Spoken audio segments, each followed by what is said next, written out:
ওই যে সেই রাস্তাটা, মনে আছে তোর?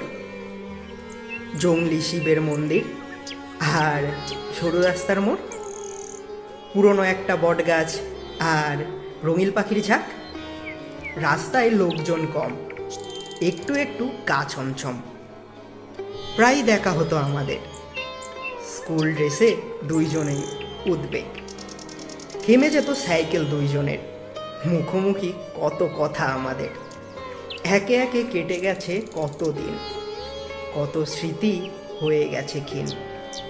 না জানি ভাগ্যের কোন পরিহাসে আবার সেই রাস্তায় আজ। সভ্যতার ধ্বংসলীলার গ্রাসেও আজও সেই রাস্তার অক্ষত সাজ।